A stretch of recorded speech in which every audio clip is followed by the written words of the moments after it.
Je donne rendez-vous à tous les fachos de France dans les commentaires pour que je puisse tous vous bloquer en même temps.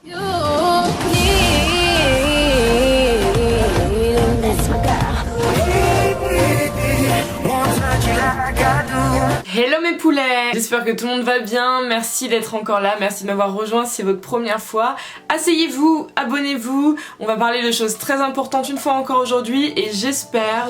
que vous serez positifs dans les commentaires parce qu'il y en a besoin ces temps-ci. Encore une fois, avant que la vidéo commence, n'hésitez surtout pas à vous abonner, n'hésitez pas à me rejoindre sur Instagram aussi, on est de plus en plus nombreux, je spread the word aussi là-dessus, sur Twitter également parce qu'on peut discuter de manière un peu plus directe je trouve, et sinon bah la vidéo est partie. Vous n'êtes pas sans savoir, je pense la plupart d'entre vous mes poulets, que très récemment on ressort d'une nouvelle catastrophe française, nouvelle esclandre d'un nouveau scandale autour du voile qui a été causé par un élu RN qui s'appelle Julien Audoul, je ne sais pas du tout comment on prononce ça, mais donc cet homme a trouvé ça super que dans un hémicycle il ordonne à une maman qui accompagnait en fait une classe à une assemblée plénière en Bourgogne-Franche-Comté d'enlever son voile tout simplement. Il lui a intimé ça devant tout le monde en public en l'affichant, comme on dit si bien nous les gens, ce qui était n'importe quoi. Parce que dans un premier temps en fait cette femme là, Fatima, elle a été prise à partie très gratuitement, elle était venue en tant qu'accompagnatrice. Imaginez juste,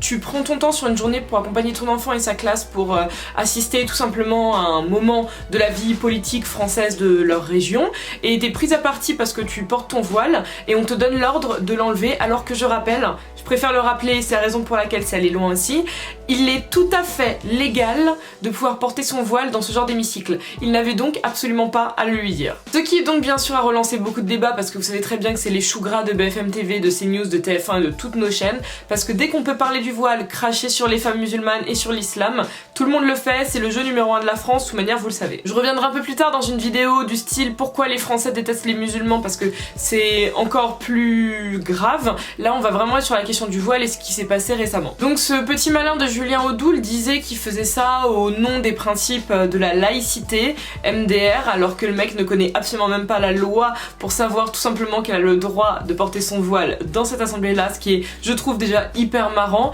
Mais en plus de ça je trouve qu'une fois de plus c'est, vous savez, jouer le super héros, alors que ce que j'ai adoré apprendre ce matin dans un article du Parisien c'est que bah il peut être poursuivi de la part de Fatima pour avoir fait ça justement, et je trouve que c'est un super revirement. Pour reprendre un titre que je viens de lire et qui m'a également choqué et qui m'a aussi décidé de vraiment faire une vidéo là-dessus outre les DM que j'ai reçus sur Instagram, c'est le titre de Libération qui disait « Une semaine sur les chaînes d'infos, 85 débats sur le voile, 286 invitations et 0 femme voilée. » Donc en fait, comme vous le voyez mes poulets, comme vous le savez, je suis pas voilée moi. Le voile que je porte c'est uniquement mes foulards quand je me fais des masques pour les cheveux, que je veux sortir dans la rue, aller au taf, aller à un événement ou un truc et qu'on voit pas bah, que j'ai un soin sur la tête. Mais donc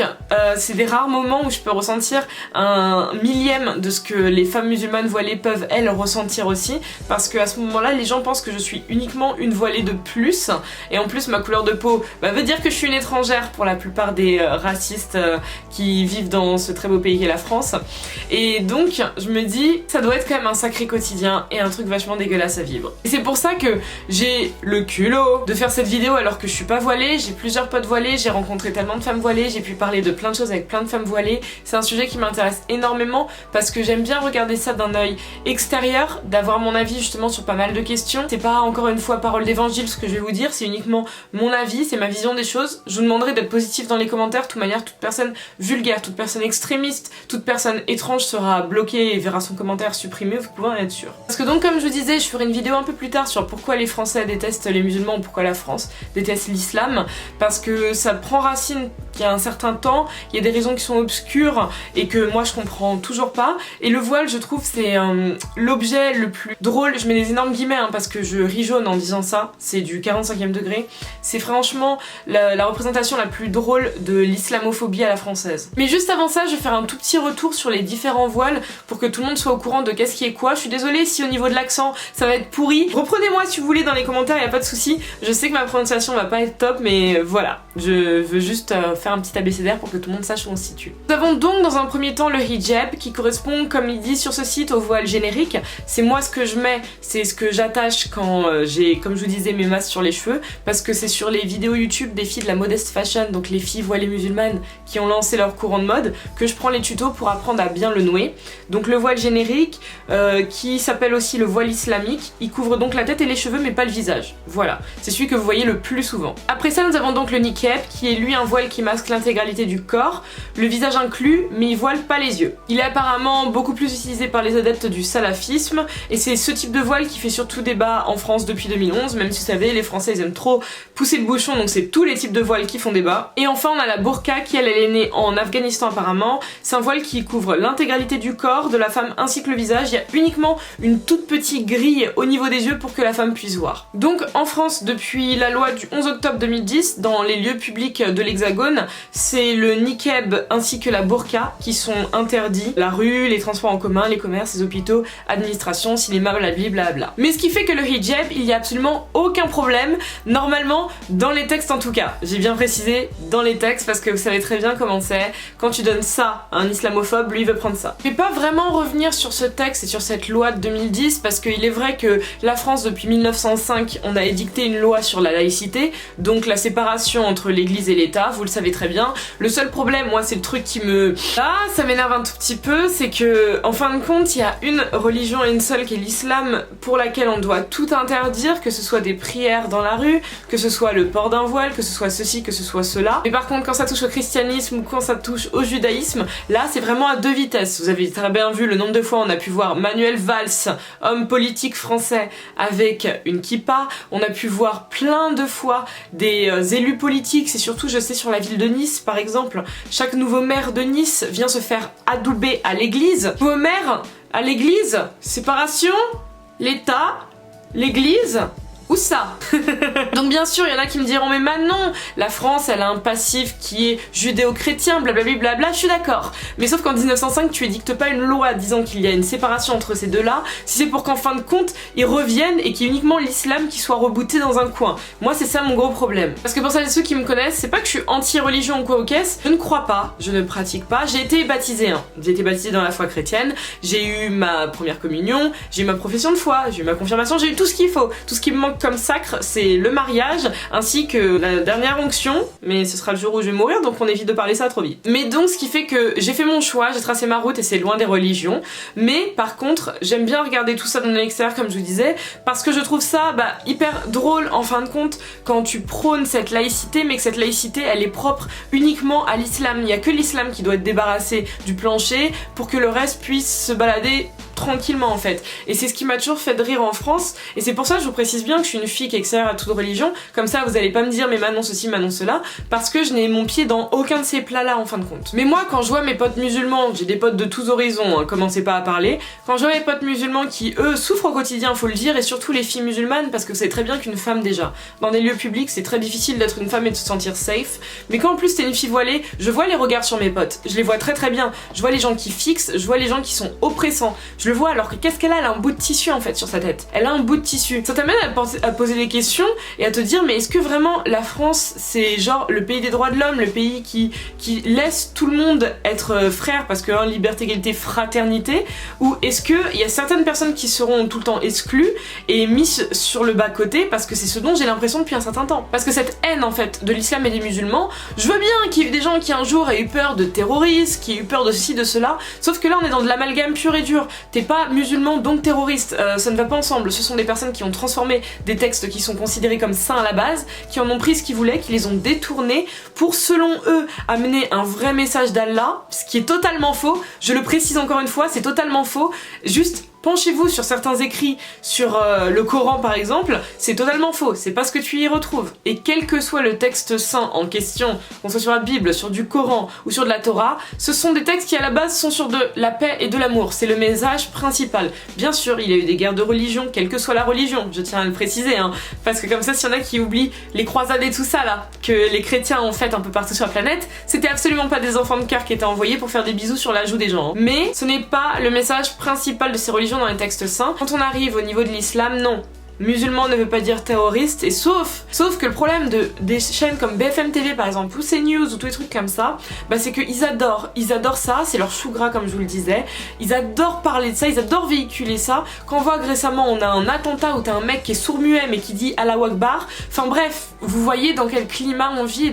dans quoi on avance en fin de compte. Et moi je trouve ça dommage parce qu'encore une fois, comme Dieudonné, que j'aimais bien au niveau de son humour avant qu'il devienne un peu trop persistant sur certains trucs, il disait lui-même, enfin c'est qu'un bout de tissu en fin de compte ce voile, c'est vraiment qu'un bout de tissu. Et ce qui me fait rire, c'est qu'on est dans un pays où tu peux prôner que sur une plage il y a une femme qui se balade seins nus, ce qui pourrait choquer certaines personnes, parce que t'as pas besoin d'être dans une religion pour vouloir par exemple être pudique. Je peux comprendre certaines personnes, moi ça ne me choque absolument pas, parce que tu fais ce que tu veux de ton corps, mais je peux aussi comprendre qu'une femme ait envie de se couvrir par rapport à ce que sa religion lui dit tout simplement. Parce qu'encore une fois, sachez une chose, j'ai énormément de potes musulmanes voilées et j'en ai rencontré beaucoup au cours de ma scolarité ou juste de mon évolution au travail et dans plein de choses. Ce qui est drôle, aucune de ces filles que j'ai rencontrées n'a eu de voile forcé. Beaucoup d'entre elles même ont des parents qui leur ont dit que ce serait plutôt bien de ne pas porter le voile en France parce que le climat de la France fait que le voile est très mal vu. Mais ces filles-là, ça a été un choix personnel. J'ai une de mes meilleures amies qui aimerait faire ce choix-là, mais le problème c'est qu'en France, c'est très compliqué. Très compliqué, que ce soit dans le monde du travail ou dans la vie de tous les jours. Et c'est un choix personnel, c'est pas des trucs qui ont été forcés comme tout le monde pense que oui, c'est forcé, tu as un papa ou un grand frère musulman qui te force, non. Il y a bien sûr des extrémistes comme pour toutes les religions, je tiens à le rappeler encore une fois, hein, parce que le voile n'est pas propre qu'à l'islam, le voile on le retrouve chez les bonnes sœurs dans la chrétienté, on le retrouve chez beaucoup de femmes juives, je vis dans le 19e arrondissement, je vis au milieu de toutes les religions, mais vraiment de toutes, vous le savez très bien si vous connaissez Paris, le 19e arrondissement c'est un peu le croisement de tout ça, et donc je vois le voile sur toutes les femmes, mais il n'y a que sur un type de femme que ça gêne, et moi c'est ça qui me gêne justement. Parce que franchement, vous le savez, moi ce que je prône c'est de la tolérance, c'est de l'amour de tous, et je trouve ça franchement ultra limite. Encore que, ok, la loi elle est passée par rapport au niqab et à la burqa, ok, les Français avaient leur raison, mais par contre quand tu laisses un voile vraiment permis, comme le hijab, dans ce cas-là, laisse-le permis pour de vrai. Mais commencez pas à sortir vos vieux yeux quand il y a une meuf voilée qui rentre dans un métro, quand t'as une meuf voilée qui est dans un supermarché ou nulle part ailleurs en fait. Commencez pas à faire ça, parce que c'est malaisant de dire après que t'es français et d'assumer d'être français, d'être fier d'être français quand tu te rends compte qu'en fait, c'est juste de l'islamophobie omniprésente, que ce soit à la télé, que ce soit dans la vie de tous les jours en fin de compte. Et moi c'est pour ça, je vous jure, que quand j'ai vu ce scandale qui a eu lieu dans cet hémicycle, j'étais vraiment peinée pour cette maman, parce que son fils, comme beaucoup le savaient, sur les photos et la vidéo, son fils était en larmes à côté d'elle et ça m'a vraiment fait de la peine. T'affiches quelqu'un en fait, tu brises un minimum la vie de quelqu'un, tu le fais comprendre que cette personne n'a pas cette place dans un pays qui est pourtant le sien, parce que cette personne a ses papiers, donc c'est son pays, et ça me fait vraiment de la peine pour la France, parce que c'est l'image qu'on renvoie encore une fois aux yeux de tout le monde, et quand j'ai ouvert les news et que j'ai eu ça, tout ce que je me suis dit c'est bah c'est reparti pour un tour en fait. Et c'est ça qui est dommage, c'est que c'est devenu un truc hyper habituel qu'il y ait un nouveau scandale français autour du voile. Enfin, je sais pas si vous êtes au courant, mais on se tape l'affiche à l'international. Je suis vraiment sérieuse avec vous, j'ai discuté avec des Anglais, j'ai discuté avec des Américains, on se tape l'affiche à l'international par rapport à ça. Ils trouvent qu'on est des blagueurs à faire des gros problèmes par rapport à ça, qu'on est vraiment genre à cheval sur des trucs qui n'ont pas lieu d'être, et ils ont totalement raison. Donc encore une fois, comme je disais mes poulets, chacun sa vision des choses par rapport au voile, par rapport à plein de trucs, mais je trouve que cette vision devrait rester dans vos têtes en fait, et pas déjà être dans vos regards quand vous posez vos yeux sur une femme voilée, hein, parce que je pense que leur quotidien est assez dur pour assumer d'aimer leur religion, chose qu'elles ont totalement le droit de faire. Je trouve ça hyper déplacé, parce que si tu prônes la liberté, l'égalité, la fraternité, fais-le vraiment, et liberté, égalité, fraternité, donc c'est pour toutes les personnes françaises, donc moi ça me fait bien rire et ça continuera à me faire rire. C'est un bout de tissu comme je disais, c'est relié à une religion, c'est un choix de ces femmes là, c'est une manière pour elles de se préserver, c'est une manière pour elles de montrer qu'elles aiment leur religion et qu'elles se donnent à leur religion, donc je trouve ça absolument immoral et insensé en fait que ça fasse toujours autant d'affaires, autant de bruit. On est en 2019, franchement il s'agirait peut-être que la France évolue, juste ça quoi. Mais après encore une fois, j'ai espoir, je croise les doigts, hein, peut-être que les choses vont changer. Donc voilà mes poulets, c'est tout pour moi aujourd'hui sur cette question du dernier scandale qui a eu lieu par rapport au port du voile de cette jeune maman dans cet hémicycle en Bourgogne-Franche-Comté. J'espère que la vidéo vous a plu. Franchement, je fais pas d'appel aux commentaires, je fais pas d'appel à rien, tout ce que je fais d'appel c'est à la paix si possible, parce que comme je vous l'ai dit, j'irai trier les commentaires encore une fois. Il y a mes filtres qui sont présents sur les vidéos comme pour toute autre vidéo. Si les commentaires ne sont pas publiés dans un premier temps, c'est qu'ils sont en attente d'examen et de vérification de ma part, parce qu'il y avait des mots qui faisaient partie de mes filtres. Donc je vais doubler la sécurité si possible cette vidéo parce que je suis pas là pour laisser place aux islamophobes, c'est pas du tout mon délire, donc allez vous faire foutre si c'est votre cas. Mais en attendant, moi je vous fais vraiment de gros bisous, on se retrouve très très bientôt et puis rejoignez-moi sur Instagram. Mouah. Peace and love guys.